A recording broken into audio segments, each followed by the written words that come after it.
Hello students, मैं shine Luthra. आज मैं आपको इस वीडियो में कक्षा 6 का अध्याय 6 करवाऊंगी, जिसका चैप्टर का नेम है पूर्णांक। पूर्णांक चैप्टर के पहले हम इस ये वीडियो में हम इसका इंट्रोडक्शन समझेंगे, बेसिक समझेंगे और आने वाली आगे वीडियोस में हम इसकी प्रश्नावली करेंगे। तो सबसे पहले हम पूर्णांक समझ लेते हैं। पूर्णांक क्या है? पूर्णांक के अंदर हमारे ऋणात्मक और धनात्मक दो संख्याएं होती हैं। वो कौन सी होती है? पूर्णांक के अंदर हमारे धनात्मक और ऋणात्मक दो पूर्णांक होते हैं। पूर्णांक होता है धनात्मक पूर्णांक और ऋणात्मक पूर्णांक। धनात्मक और ऋणात्मक पूर्णांक कौन से होते हैं? जो हम नंबर्स लिखते हैं, जैसे मैंने यहां पे लिखा 1, 2 या 0, 3, 4, 5, 6, 7, ये सब हमारे जो हैं धनात्मक पूर्णांक में आते हैं, जिसको हम पॉजिटिव नंबर बोलते हैं। ठीक है, पॉजिटिव नंबर्स। उसके बाद जैसे कि हम लिखते हैं -1, -2, -3, -4 या आगे जितने भी हम नंबर इसमें लिखना चाहें, वो सब हमारे होते हैं ऋणात्मक पूर्णांक, जिसको हम नेगेटिव नंबर्स बोलते हैं। नेगेटिव नंबर इंग्लिश में बोलते हैं हम, और हिंदी में बोलते हैं हम ऋणात्मक पूर्णांक। ये हमारे पॉजिटिव नंबर हैं, धनात्मक पूर्णांक। तो पूर्णांक में हमारे क्या होते हैं? ऋणात्मक पूर्णांक और धनात्मक पूर्णांक। ठीक है, अब जैसे हम एक नंबर लाइन बनाते हैं, मैंने यहाँ पे एक नंबर लाइन बना ली और उसके बिल्कुल सेंटर में हमें जो है 0 लेना होता है। ये हम स्केल से बनाते हैं। अभी मैं आपको रफली बना के दिखा रही हूँ। इसके बिल्कुल सेंटर में हमारा 0 आता है। उसके दाईं तरफ जो है राइट हैंड साइड पे हमारे जो है धनात्मक पूर्णांक आते हैं, पॉजिटिव इंटीजर्स आते हैं। 1, 1, 2, 3, 4, 5। इसको हम आगे जितना मर्जी आगे हम इसको बढ़ा सकते हैं। ऐसे ही 0 के जो बाईं तरफ है वहां पर हमारे सारे ऋणात्मक पूर्णांक आते हैं। आप इसको भी जितना मर्जी आगे तक बढ़ा सकते हो। तो ये हम नंबर लाइन बनाते हैं पूर्णांक के अंदर। सबसे पहले तो मैं ये समझ आ गया, पूर्णांक में धनात्मक पूर्णांक होते हैं और ऋणात्मक पूर्णांक होते हैं। ठीक है, यानी कि पॉजिटिव नंबर और नेगेटिव नंबर होते हैं। और नंबर लाइन पे हम उसको इस तरीके से लिखते हैं, बीच में 0 लिखते हैं। 0 की दाईं तरफ हम पॉजिटिव इंटीजर्स लिखते हैं और बाईं तरफ हम इसके अंदर नेगेटिव इंटीजर्स लिखते हैं। ठीक है, अब हमें अगर पूर्णांक में ये बोला जाए कि कौन सा नंबर बड़ा है और कौन सा छोटा, तो हम कैसे बताते हैं? जैसे कि हमें यहां पर लिखा हुआ, अगर हम पहले ऋणात्मक पूर्णांक की बात करें, अगर यहाँ पे 4 लिखा हुआ है और यहाँ पे 6 लिखा है, तो आप देख के बता सकते हो इन दोनों में से कौन सा जो है वो बड़ा है। 6 बड़ा है। ठीक है, अगर यहाँ पे 10 लिखा हुआ है और यहाँ पे 5 लिखा है, तो आप बता दोगे कि 10 बड़ा है। ठीक है, ये तो हमारा धनात्मक पूर्णांक है। अगर हमें ऋणात्मक पूर्णांक में से पूछा जाए कि कौन सा बड़ा है, तो फिर आप कैसे बताओगे? ऋणात्मक पूर्णांक में क्या होता है? जो संख्या देखो -4 और -6 दोनों में से जो छोटी है उसको ही हम बड़ा कहते हैं। यानी कि जब ऋणात्मक पूर्णांक की बात होती है तो उसका ऑपोजिट, उसका उल्टा हो जाता है। जो छोटी संख्या होती है वो बड़ी बन जाती है, जो बड़ी होती है वो छोटी हो जाती है। ऐसे अगर मैं यहाँ पे -6 और -3 लिखती हूँ, तो इन दोनों में से कौन सा बड़ा होगा? -3 जो है वो -6 से बड़ा होगा। यानी कि आपको ये समझना है कि ऋणात्मक पूर्णांक के अंदर हमारा ऑपोजिट हो जाता है। जो छोटा है वो बड़ा, जो बड़ा है वो छोटा हो जाता है। ठीक है, अभी तक समझ आ गए हमारे पास कि हमें पूर्णांक धनात्मक और ऋणात्मक होते हैं। हम उसको संख्या रेखा के ऊपर इस तरीके से लिखते हैं। और अगर हमें पूर्णांक बताना हो ऋणात्मक में से कौन सा छोटा है और धनात्मक में कौन सा छोटा बड़ा है, तो हम उसको इस तरीके से बताते हैं। उसके बाद हम देखते हैं कि अगर हमें बीच के पूर्णांक लिखने हैं, मान लो हमें बोला गया है कि -8 और -2 के बीच के पूर्णांक जो हमें बताने हैं, जैसे कि मैंने इसको -4 तक बना रखा है। अगर मैं इसको और आगे एक्सटेंड कर दूं, -5, -6, -7 और -8। ठीक है, अब -8 और -2 के बीच के पूर्णांक हमें बताने हैं। तो कौन कौन से आ रहा है? -7, -6, -5, -4, -3। तो कौन कौन से पूर्णांक आएंगे -7 और -2 के बीच में? -7, -6, -5, -4, -3। ये इसके बीच के पूर्णांक हम इस तरीके से लिखते हैं। जब भी हमें बीच के पूर्णांक लिखने के लिए बोला जाएगा तो आपने ऐसे ही लिखने हैं, चाहे वो ऋणात्मक पूर्णांक हो चाहे वो धनात्मक पूर्णांक हो, आपने उसको इसी तरीके से लिखना है। अब हम देखते हैं कि पूर्णांक पे हम योग और व्यवकलन कैसे करते हैं। अब हमें पूर्णांक के अंदर योग करना है। पहले हम इसको नंबर लाइन पे योग करेंगे, बाद में हम इसको विदाउट नंबर लाइन भी सीखेंगे, यानी कि संख्या रेखा के बिना भी हम पूर्णांक में योग जमा करना जो है, गुणा वगैरह जमा कैसे करते हैं वो हम बाद में सीखेंगे, लेकिन पहले हम इसको संख्या रेखा पे सीखते हैं। पूर्णांक अगर हमें करना है, संख्या रेखा पे योग करना है, तो हमें अगर 3 और 5 दे रखा है, मान लो कि 3 और 5 को हमें जमा करना है, योग करना है, तो सबसे पहले हम कहाँ जाएंगे, हमें 3 दे रखा है तो सबसे पहले हम जाएंगे 3 के ऊपर। उसके बाद हमें जो है आगे क्या दे रखा है, 5 दे रखा है। तो ये मैंने रफली बनाया है, आपने इसको स्केल से बनाना है, प्रॉपर मेजरमेंट लेके बनाना है, ताकि आपका जो है, मैं आपको बता देती हूँ हम स्केल से इसको किस तरीके से बनाएंगे। जैसे ये स्केल है, स्केल के ऊपर आपने इसको पूरी एक लाइन ड्रॉ कर लेनी है, ऐसे इस तरीके से आप बिल्कुल इसमें लाइन ड्रॉ कर लेंगे। ठीक है, अब ये हम देख लेंगे कितने सेंटीमीटर है। ये है हमारा 15 सेंटीमीटर। अब 15 सेंटीमीटर का कोई भी आप एक सेंटर पॉइंट ले लीजिए, मान लीजिए मैंने यहाँ पे बीच में 8 ले लिया। ठीक है, अब एक एक सेंटीमीटर के डिस्टेंस के बाद जो है आप इसमें इस तरीके से डॉट लगा दीजिए, ताकि हमारा ये प्रॉपर डिस्टेंस आ जाए। ठीक है, पूरे में हम जो है एक एक सेंटीमीटर के बाद हमने यहाँ पे डॉट लगा दिया। अब बीच में हम कहीं पे भी एक 0 ले लेंगे, उसके हम राइट साइड पे यानी कि दाईं तरफ जो है हम पॉजिटिव धनात्मक हम इसमें लिख देंगे।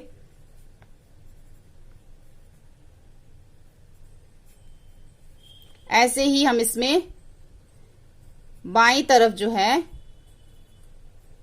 ऋणात्मक लिख देंगे, पूर्णांक। ठीक है, ऐसे लिखना होता है हमें, जो है इसको इस तरीके से बनाना है आपने मेजर करके। ठीक है, आप इसको और भी अच्छे तरीके से इसको बना सकते हैं। अब हमें यहाँ पे 3 और 5 को जो है प्लस करना है, तो सबसे पहले हम जाएंगे 3 के ऊपर। तो सबसे पहले हम 3 पे चले गए, उसके बाद हमें 5 प्लस करना है, तो आगे से हम 5 स्टेप जाएंगे, 1 2 3 4 5, यानी कि हमारा आंसर क्या आएगा, 8। अगर हम संख्या रेखा पे 3 और 5 को प्लस करते हैं तो हमारा आंसर यहाँ पे क्या आ रहा है, 8 आ रहा है। ऐसे ही अगर हमें 2 पूर्णांक दिए गए -3, यानी कि ये कौन सा पूर्णांक है, घनात्मक, और उसमें हमें जमा करना है -5 को, यानी कि दोनों जो पूर्णांक है वो हमारे घनात्मक है, नेगेटिव है। अब हमें इसको जो संख्या रेखा के ऊपर इसको हमें जमा करना है। तो सबसे पहले हमें उन्होंने कहाँ जाने को बोला है, -3। अगर सबसे पहले हम जाएंगे -3, अब उसमें हमें जमा करना है -5, तो हम आगे की तरफ बढ़ेंगे। यहाँ पे हम एक और बना लेते हैं। अब -3 से 1 2 3 4 5, तो कहाँ पहुंच गए हम, -8 पे। ठीक है, तो हमारा आंसर आएगा -8। इस तरीके से जो हम इसको करते हैं। ऐसे ही हम एक और ले लेते हैं। एक देखो, अभी तक हमने पहला जो लिया दोनों पॉजिटिव लिए थे, इसमें अब हमने दोनों ही नेगेटिव इंटीजर्स लिए थे। अब हम एक पॉजिटिव लेते हैं और एक नेगेटिव। जैसे 5 हमारा जो है वो ऋणात्मक है, इसमें हमें प्लस करना है एक ऋणात्मक इंटीजर। ठीक है, ऋणात्मक पूर्णांक। तो यानी कि एक पॉजिटिव इंटीजर हो गया, एक नेगेटिव हो गया। तो अब हम इसको किस तरीके से करेंगे, वैसे ही हमारी से नंबर लाइन बनी हुई है, हम इसी पे कर लेते हैं कि सबसे पहले हम जाएंगे 5 पे। पॉजिटिव है तो हम आगे की तरफ जाएंगे राइट हैंड साइड, नेगेटिव होता है तो हम लेफ्ट हैंड साइड। अब ये पॉजिटिव है, घनात्मक है, तो पहले हम सीधा चले जाएंगे 5 पे। 5 पे चले गए, अब हमने उसमें से क्या करना है, प्लस करना है -3। माइनस जो है वो यानी कि हमारा ये ऋणात्मक हमारा पूर्णांक है, तो माइनस का है तो हमें पीछे आना पड़ेगा 3 संख्या। तो हम यहां से 3 संख्या पीछे आ जाएंगे, 1 2 3, यानी कि जो हमारा उत्तर है वो आएगा 2। ठीक है, ये तो हमने सीख लिया इसको संख्या रेखा के ऊपर किस तरीके से हम पूर्णांक को जमा करते हैं, योग कैसे करते हैं। ऐसे हम इसका व्यवकलन भी सीख लेते हैं कि हम संख्या रेखा के ऊपर व्यवकलन कैसे करते हैं। अब हमें 6 में से माइनस करना है 2 को, तो सबसे पहले हम कहाँ चले जाएंगे, सबसे पहले हम 6 पे आ जाएंगे। तो यहाँ पे हम सबसे पहले 6 पे पहुंच गए। अब हमें इसमें से 2 माइनस करना, तो 1 2 माइनस किया तो क्या आंसर आ गया, 4 आंसर आ गया। अब इसके अंदर जो हमारे दोनों पूर्णांक हैं वो ऋणात्मक है, -8 और -10, यानी कि -8 में से माइनस करना है -10 को। ठीक है, तो सबसे पहले हमें कहाँ जाना होगा, -8 के ऊपर जो है हमें वो जाना होगा। अब हमें इसमें से माइनस करना है -10, तो अब हम क्या करेंगे, -10, तो हम इसके अंदर 10 स्टेप जो है वो माइनस क्या है हमारा, ये नेगेटिव है, तो हमें उल्टा ऑपोजिट जाना होगा उसके। 1 2 3 4 5 6 7 8 9 10, तो हम कहाँ पहुंच जाएंगे, 2 पे। तो -8 में से अगर हमें माइनस करना है -10 को, तो हमारा आंसर आएगा 2। ऐसे ही -5 में से हमें माइनस करना है -4 को, तो सबसे पहले हमें कहा जाना होगा -5 पे, जो संख्या हमें पहले दे रखी है वहां पहुंच जाएंगे। उसके बाद -4, 1 2 3 4, तो कहां पहुंच जाएंगे हम? -1 पे हम पहुंच जाएंगे। ठीक है, इस तरीके से तो हम संख्या रेखा पे योग और व्यवकलन करते हैं। अब जब बिना संख्या रेखा के हमें योग और व्यवकलन करना है तो हम कैसे करेंगे? उससे पहले हम एक चीज और सीख लेते हैं। इसके अंदर हमें जो है एक चीज, यहाँ पर एक क्वेश्चन है, एक एग्जाम्पल है जिसके थ्रू मैं आपको थोड़ा बताना चाहूंगी। यहाँ पे ये एक एग्जाम्पल दे रखा है। फर्स्ट है इसका, -3 पर एक बटन रखा गया है और -9 पर पहुंचने के लिए हम किस दिशा में और कितने कदम चलेंगे। ठीक है, तो हमें ये बताना है। हम इसी को हम ले लेंगे। यहाँ पे हमें -9 नहीं दे रखा, तो हम यहाँ पे लिख लेते हैं इसको, -9 मान लेते हैं इसको। ठीक है, अब यहाँ पे क्या बोला है कि -3 पे एक बटन रखा गया। हम मान लेते हैं कि यहाँ पर एक बटन रखा गया है -3 पर, और -9 पे पहुंचने के लिए हम किस दिशा में और कितने कदम चलेंगे। अब -3 से -9 तक पहुंचने के लिए कौन सी दिशा में जाओगे? बाई दिशा है ये बाई तरफ जाओगे। तो हम यहाँ पे नीचे आंसर लिखा हुआ है, हमें -3 से बाई और कितने कदम जाना पड़ेगा इसके? अब हम देख लेंगे, 1 2 3 4 5 6, तो हमें 6 कदम चलने पड़ेंगे। किस तरफ? बाईं ओर जाने पड़ेंगे। ठीक है, उसके बाद दूसरा है, यदि हम -6 से दाईं ओर जाएं, अब ये -6 है, अब इससे अगर हम दाईं ओर जाएं, 4 कदम चलें, तो किस संख्या पर पहुंच जाएंगे? -6 से हमें कितने कदम चलना है? 4, तो 1 2 3 4। अगर हम 4 कदम चलें तो हम कहां पहुंच जाएंगे? -2 पर हम पहुंच जाएंगे। यदि हम -6 से दाईं ओर 4 कदम चले तो हम संख्या -2 पर पहुंच जाएंगे। ठीक है, ये भी हमें आना चाहिए, तभी जो हम एक्सरसाइज, जो हमारी ये प्रश्नावली 6.1 है, इसी से मिलते जुलते प्रश्न है, इसलिए हमें ये भी आना चाहिए कि अगर हम दाईं तरफ जाते हैं 4 कदम आगे या 6 कदम आगे, तो हम कहाँ पहुंच जाएंगे, या फिर हमें किसी संख्या के ऊपर पहुंचना है, किसी नंबर पे पहुंचना है, तो उसके लिए हमें कौन सी दिशा में जाना होगा, जैसे कि हमने इस प्रश्न में इसमें समझा। ठीक है, -3 से -9 की तरफ जाना, तो हमारी ये बाईं दिशा है और 6 कदम आगे चले हैं हम।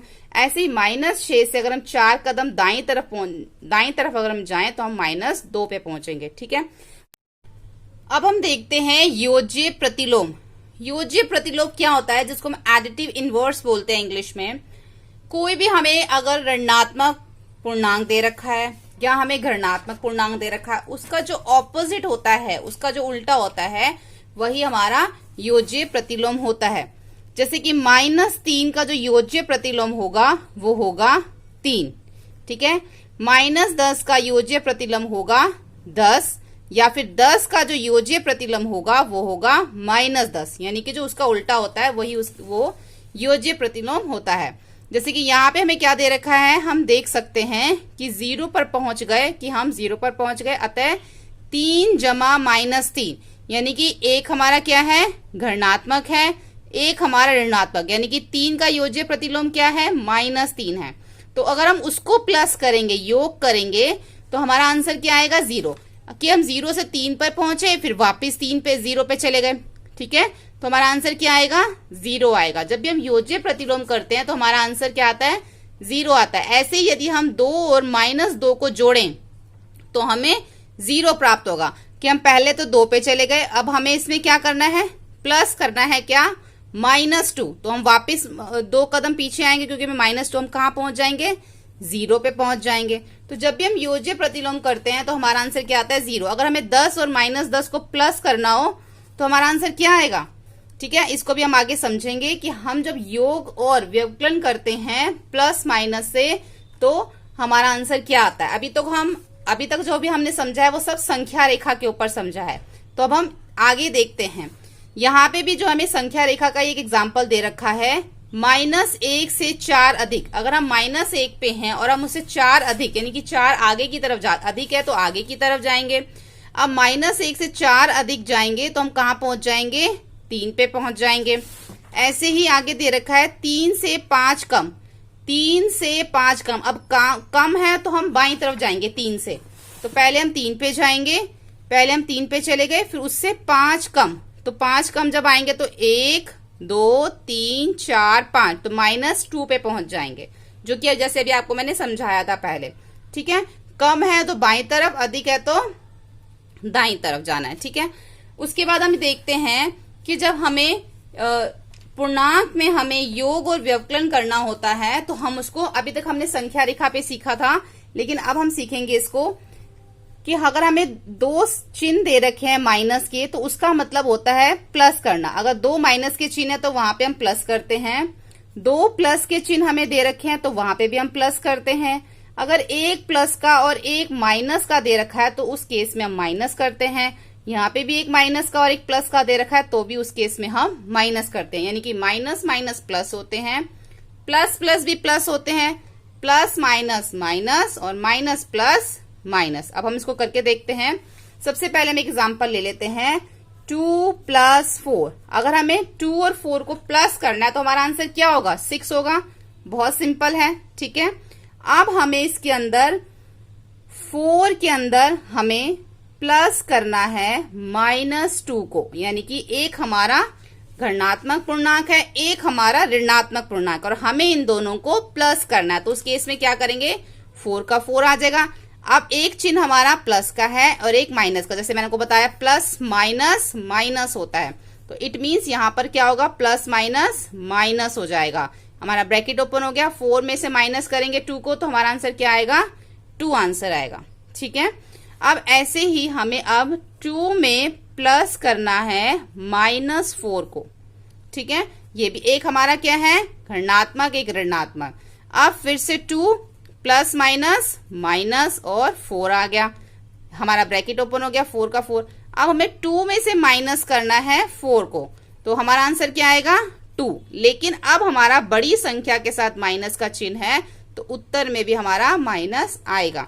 यहां पर हमारा बड़ी संख्या दोनों में से कौन सी है? 4, तो 4 के साथ माइनस का चिन्ह नहीं है तो हमने उत्तर में भी नहीं लगाया, लेकिन यहां पर बड़ी संख्या के साथ माइनस का चिन्ह तो उत्तर में भी आएगा। ये चीज हमें जो है पूर्णांक में बहुत ज्यादा जो है याद रखनी पड़ती है कि कहां पर माइनस का चिन्ह आएगा, कहां पर नहीं। एक भी मिस्टेक से हमारा पूरा का पूरा सम गलत हो सकता है। अब हमारे पास अभी तक हमने क्या देखा? एक ऋणात्मक, एक धनात्मक पूर्णांक देखा। अगर मान लो दोनों ही हमारे पूर्णांक जो हैं वो ऋणात्मक है, -4 में माइनस करना है हमें -2 को। ठीक है, ये भी ऋणात्मक है, ये भी ऋणात्मक, इसमें हमें माइनस करना है। तो पहले हम क्या करेंगे? -4 का -4, माइनस माइनस क्या होता है? जैसे मैंने को बताया प्लस होता है, माइनस माइनस प्लस हो जाएगा, 2 का 2 आ गया। अब एक प्लस है और एक माइनस है तो प्लस माइनस माइनस होता है। अब 4 में से 2 माइनस करेंगे, क्या आएगा? 2, लेकिन बड़ी संख्या के साथ माइनस का चिन्ह है तो आंसर में भी माइनस आएगा। ठीक है, जब दोनों पॉजिटिव हैं, दोनों ऋणात्मक हैं, दोनों ही धनात्मक है तो सिंपल है करना। एक धनात्मक है, एक ऋणात्मक है तो इस तरीके से करेंगे जैसे कि हमने यहाँ करा। बड़ी संख्या के साथ जो भी हमारा चिन्ह होगा वही हमारा उत्तर में भी आएगा। ठीक है, ये चीज आपको जो है वो याद रखनी है। ऐसे ही हमारे पास दोनों ही जो है संख्या है वो ऋणात्मक है। ठीक है, अब हमने इसको प्लस करना, योग करना दोनों का, तो हम इसमें ब्रैकेट में रखेंगे इसको, क्योंकि दोनों चिन्ह एक साथ नहीं आ सकते। -4 का -4 प्लस माइनस -2 का 2। अब दोनों ही माइनस के हो गए तो माइनस माइनस क्या हो गया? प्लस हो गया। 4 और 2 कितना हो जाएगा? 6। जब दोनों ही माइनस के होते हैं तो उत्तर में माइनस हमारा हमेशा आता है, जब हमारे दोनों ही माइनस के होते हैं। आप ये भी कह सकते हो बड़ी संख्या के साथ भी माइनस का चिन्ह है, तो जब दोनों माइनस के होंगे तो उत्तर में भी हमारा माइनस आएगा। जब दोनों ही हमारे ऋणात्मक है तो उत्तर भी हमारा ऋणात्मक होगा। जब दोनों ही हमारे धनात्मक है तो उत्तर भी धनात्मक होगा। जब एक ऋणात्मक और एक धनात्मक होगा तो जो बड़ी संख्या के साथ चिन्ह आएगा वही हमारा उत्तर में भी आएगा। ठीक है, ये चीज आपको याद रखनी है। ऐसे ही हमें यहाँ पर एक एग्जाम्पल दे रखे हैं, यहाँ पे 4 है, 5 है, 6 है। यहाँ पर हम इस एग्जाम्पल को देखते हैं। हमें योग करना है -9 + 4 -6 + 3। देखो सबके बीच में जो है ना प्लस का चिन्ह है, आप इसको देख रहे हैं।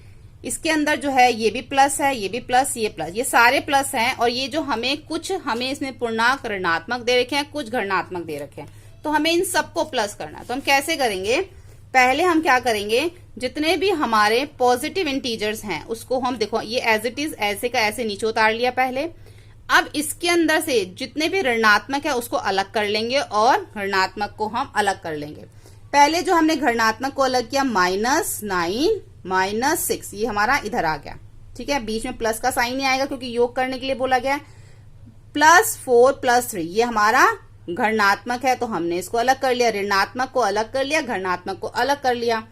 अब ये हम इसमें क्या करेंगे, ये -9 है और ये प्लस का साइन है और ये माइनस का, तो हम पहले इसका ब्रैकेट ओपन करेंगे। कैसे करेंगे, देखो हमारे पास दे रखा है, हमें दे रखा है -9 +4 +-6 ++3। तो हमने क्या करा, पहले -9 और -6 को हमने पहले यहां पे प्लस करेंगे, दोनों नेगेटिव आ गए। ऐसे ही प्लस करना है +4 और उसमें प्लस करना है +3, ये दोनों पॉजिटिव हो गए। ठीक है, तो अब इसका पहले ब्रैकेट ओपन करेंगे, -9 +-6। ठीक है, ये प्लस हो गया, प्लस प्लस प्लस होता है 4, प्लस प्लस प्लस होता है 3। ठीक है, अब ये दोनों माइनस के हैं तो माइनस माइनस क्या हो जाएंगे, प्लस हो जाएंगे। तो 9 और 6 कितना हो जाएगा, 15। दोनों ही माइनस के हैं तो आंसर में भी इसके माइनस आएगा। दोनों पॉजिटिव हैं, 4 + 3 कितना हो जाएगा, 7 + 7 हो गया। अब इसमें क्या हो गया, एक नेगेटिव हो गया, एक पॉजिटिव हो गया। तो अब क्या करेंगे, प्लस माइनस माइनस हो जाएगा। अब -15 में से 7 को माइनस करेंगे तो क्या आंसर आएगा, 8। अब बड़ी संख्या के साथ माइनस का चिन्ह है तो उत्तर में भी माइनस हमारा आएगा। तो हमारा आंसर क्या आ गया, -8 आ गया। इस तरीके से जो है हम पूर्णांक को हल करते हैं। तो जब हम इसकी प्रश्नावली करेंगे और भी जितने भी इसके क्वेश्चंस होंगे हम उसको अच्छे से देखेंगे। अगर आपने ये वीडियो अच्छे से समझ लिया है तो आपको इनकी प्रश्नावली करने में कोई भी प्रॉब्लम नहीं होगी। तो होपफुली आपको ये वीडियो हेल्पफुल लगा। वीडियो हेल्पफुल लगे तो प्लीज लाइक शेयर सब्सक्राइब करें। Thank you.